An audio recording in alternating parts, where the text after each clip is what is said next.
ఏదైతే మా అసోసియేషన్‌లో ఉందో అందులోని మిమ్మల్ని మెంబర్‌గా తీసేసామని చెప్పి హ్మ్. మళ్ళీ ఇప్పుడు ఇది ప్రూవ్ అయింది కదా! మళ్ళీ వచ్చే ఛాన్సెస్ ఉన్నాయా? ఎందుకు? అప్పుడే తీసేసుకున్నానుగా. అప్పుడు మళ్ళీ వచ్చేసింది. ఆ! వెంటనే. అప్పుడే వచ్చేసింది. మళ్ళీ న్యూస్‌లో చిన్న చిన్న అంటే ఈ తీసేసింది పెద్దగా ఏశారు.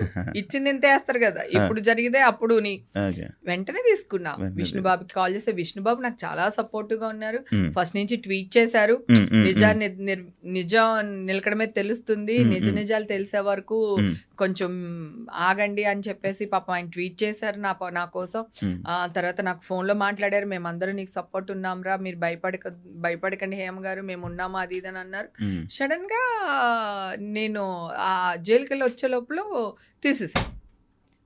నేను రాగానే వెళ్ళా విష్ణుబాబు దగ్గరికి.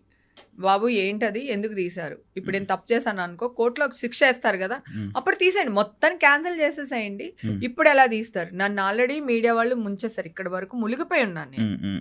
ఓకే. ఇప్పుడు ఇంది కొన ఊపిరితో కొట్టుకుంటా ఉన్నాను. మీరు తీసుకొచ్చి ఒక బండరాయి నా నెత్తి మీద వేసేస్తే హ్మ్. సో నేనేమైపోవాలి? హ్మ్. హ్మ్. మీరు ఇస్తారా? నాకు ఒక నోటీస్ ఇవ్వాలి మా నుంచి. ఆ నోటీస్‌కి నేను రిప్లై ఇవ్వాలి. హ్మ్. మీరు నోటీస్ ఇవ్వలేదు. నేను రిప్లై ఇవ్వలేదు. హ్మ్. మీరు కార్డ్ ఎలా సస్పెండ్ చేస్తారు?